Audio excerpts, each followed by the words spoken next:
We've put the focus back on the UK here at Dukascopy TV, and I'm now joined by Simon Kirby. He's a Senior Research Officer at the National Institute of Economic and Social Research, who release an influential UK GDP report every month. So Simon, have these harsh austerity measures worked their way through the system yet? They will continue to earn economic growth for a while, yes. I mean, what we need to bear in mind is we've had, obviously quite a large discussion over the past year and a half about austerity measures being introduced.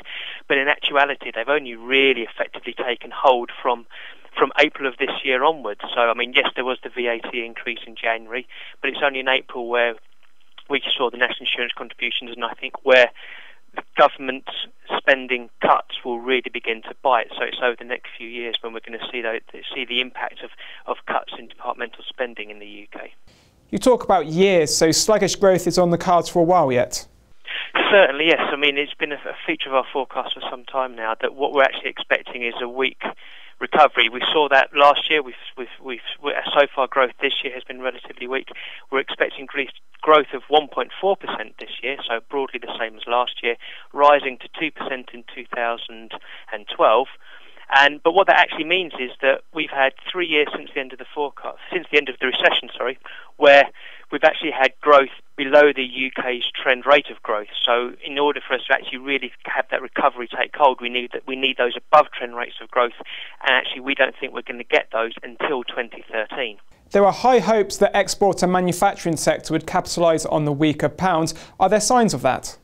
To a certain extent it has. The figures for last year don't paint that picture when you look at the net trade figures, although the export performance was relatively good. It's more, there's quite a significant surge or robust growth in import volumes, and I think in part that was related to the aggressive turning of the stock cycle in the UK last year.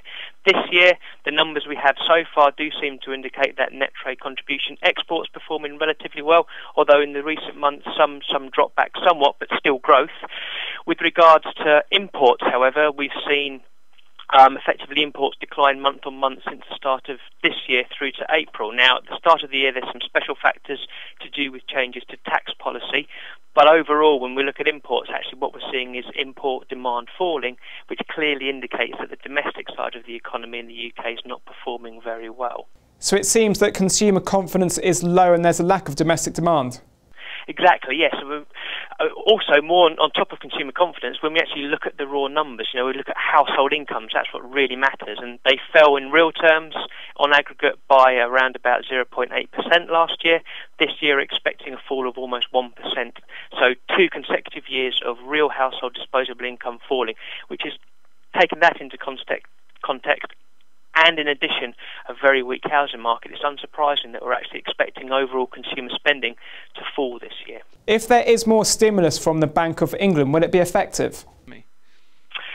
I think more QE would boost growth in the UK. The key question, however, is how much growth would you get for the quantitative easing that you're introducing now? Clearly, we're still debating the extent to which the first round of quantitative easing actually boosted UK economic growth.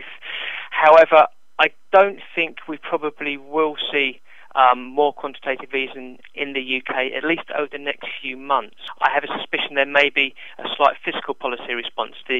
In the IMF's Article 4 statement, they were highlighting the fact that there needed to be some flexibility in the government's approach.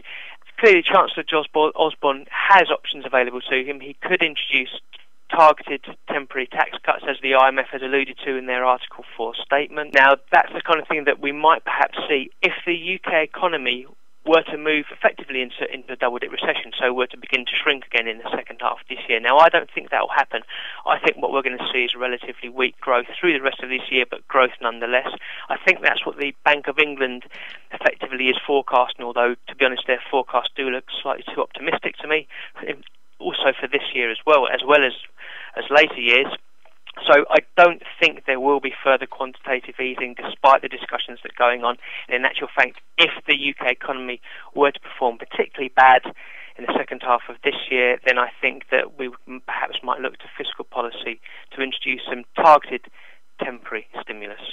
OK, thanks for joining me, Simon. On Monday, we'll be talking to Capital Economics about China and inflation in the world's second largest economy. But for now, it's goodbye.